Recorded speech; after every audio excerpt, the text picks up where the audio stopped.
To triple S சமையல். இன்றைக்கி இந்த ருமானி சேமியா எப்படி பண்ணுறதுன்னு காமிக்க போகிறேன். இது ஒரு பேக்கெட் வாங்கியிருக்கேன். இதில் பாருங்கள், இதில் பாதி தான் நான் போட போகிறேன். முந்திரி ஏற்றிருக்கேன். சர்க்கரை வந்து ஒரு டம்ளர் அளவு, இந்த பாருங்கள், இந்த டம்ளரில் ஒரு டம்ளர் அளவு சர்க்கரை போட்டு கரைச்சி ரெடியாக வச்சுருக்கேன். இங்கே பாருங்கள், நெய் ஊற்றி வச்சுருக்கேன்.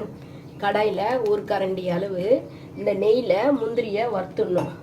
வறுத்துட்டு முந்திரியை எடுத்துட்டு அந்த சேமியாவையும் அதில் வறுத்துடணும். உங்களுக்கு காமிக்கிறேன் பாருங்கள்.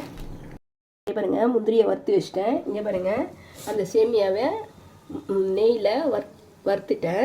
இன்னும் கொஞ்சம் லைட்டாக வறுத்துட்டு நான் டம்ளர் காமிச்சேன் இல்லையா, இந்த டம்ளரில் ஒரு டம்ளர் தண்ணி ஊற்றி அந்த சேமியாவை வேக வைப்பேன். ரொம்ப நேரம் வேகாது, இது டக்குன்னு வெந்துடும். ரொம்ப நேரம் வெந்தால் குழஞ்சி போயிடும். அதனால் இதை கொஞ்சம் வதக்கிட்டு வெந்த பிறகு காமிக்கிறேன். இங்கே பாருங்கள், சேமியா ரெடி ஆயிடுச்சு. நல்லா வெந்து போயிருக்கு. இந்த பாருங்கள், நல்லா வெந்து போயிருக்கு. முந்திரியும் அதில் போட்டுட்டேன். பால் மட்டும் ஆற வச்சுருக்கேன். அதை வந்து ஊற்றிட்டு உங்களுக்கு காமிக்கிறேன்.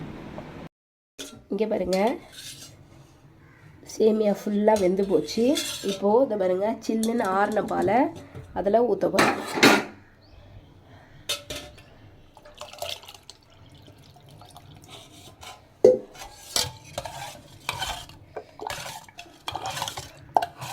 அந்த சேமியா கட்டியாகி போச்சு. கீழே எடுத்து வச்சோன்னே நல்லா கட்டி ஆயிடுச்சு. இப்போ பால் ஊற்றினோன்னே திட்டமாக கரெக்டாக இருக்குது. கூலிங் பாலை ஊற்றுறேன்.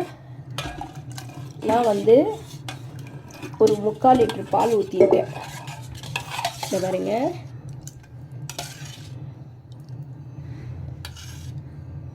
இருங்க சாப்பிட்டு பார்க்குறேன்.